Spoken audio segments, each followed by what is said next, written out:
Assalamualaikum warahmatullahi wabarakatuh. Nama saya Feza Aselia. Pada kesempatan kali ini saya akan memaparkan proposal penelitian kecil mata kuliah Praktikum Fisiologi Hewan dengan judul Pengaruh Paparan Asap Rokok terhadap Sistem Respirasi Mencit atau mus-mus.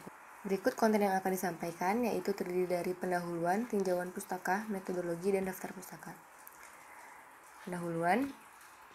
Merokok merupakan kebiasaan buruk yang masih banyak ditemukan di masyarakat. Merokok menjadi penyebab kematian utama terbesar di dunia karena dapat membunuh hingga setengah dari penggunanya dan menyebabkan lebih dari 7 juta kematian setiap tahunnya.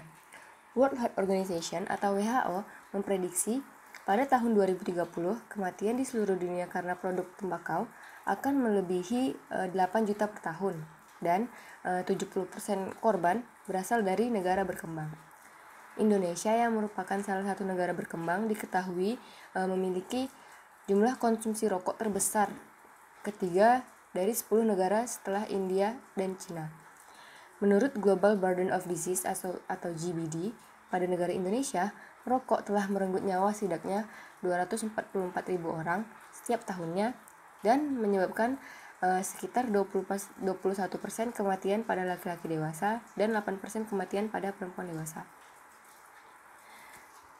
Rokok merupakan salah satu sumber utama paparan toksik kimiawi yang dapat menimbulkan berbagai penyakit.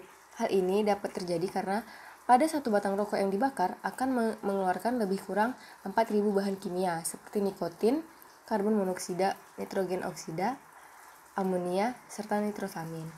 Senyawa kimia lain yang terkandung dalam rokok adalah reaktif oksigen spesies atau ROS. Dikenal juga dengan radikal bebas yang berperan penting dalam patofisiologi beberapa gangguan ginjal. Salah satu output atau hasil dari rokok yaitu asap rokok. Dikenal dua jenis asap rokok, yaitu asap utama atau mainstream smoke atau asap yang dihisap oleh perokok aktif, dan asap samping atau side stream smoke yang merupakan asap yang terus-menerus keluar dari ujung rokok. Asap samping ini memiliki pengaruh yang sangat besar bagi kesehatan perokok pasif, yaitu orang yang berada di lingkungan yang tercemar asap rokok.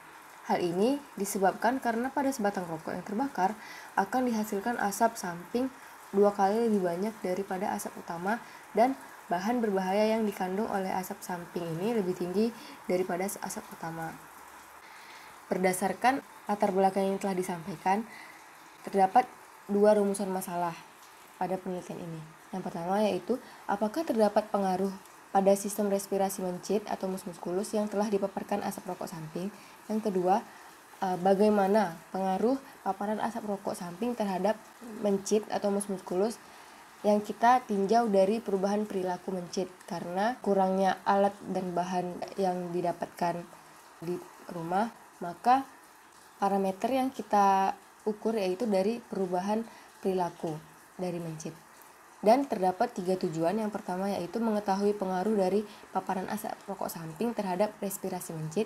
Yang kedua, mengetahui bagaimana perubahan perilaku mencit setelah dipapar asap rokok samping. Dan yang ketiga, mengidentifikasi bahan-bahan berbahaya yang terkandung pada asap rokok samping yang kita tinjau dari literatur dan penelitian terkait mengenai asap rokok.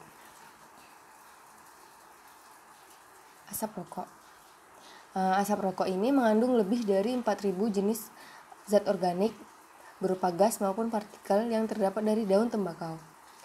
Komponen dalam asap rokok dibagi menjadi 2 bentuk, yaitu fase gas dan fase tar atau fase partikulat.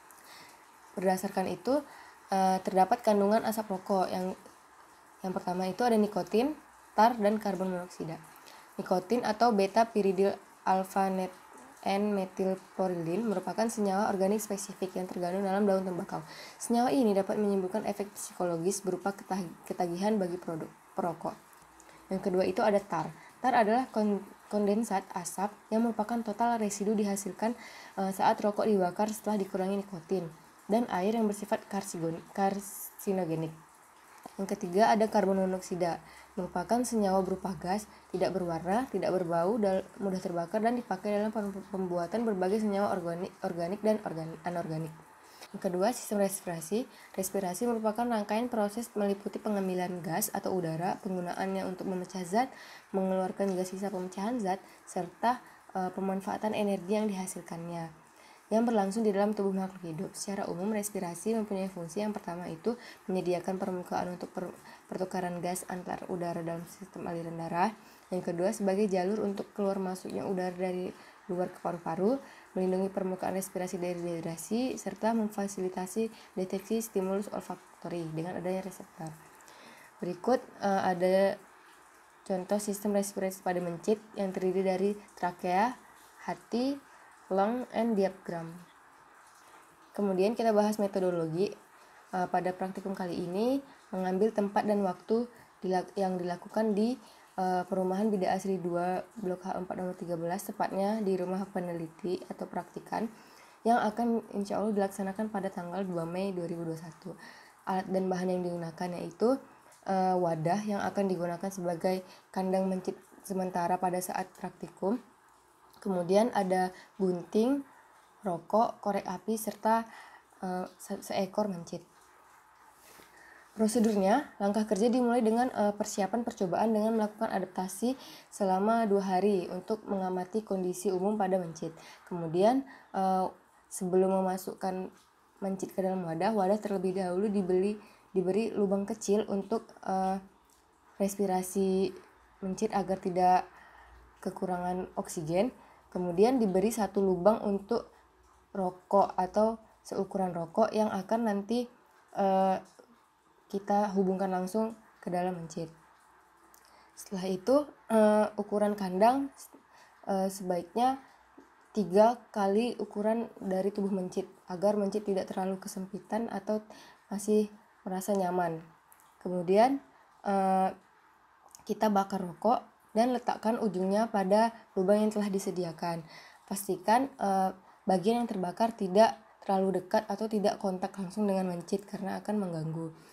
Kemudian kita bakar dan kita tunggu sampai rokok tersebut mati dengan sendirinya, sambil kita amati perilaku pada mencit ketika terpapar asap rokok dan hubungkan dengan kandungan yang terdapat pada asap rokok berdasarkan sumber literatur atau penelitian yang telah dilakukan sebelumnya.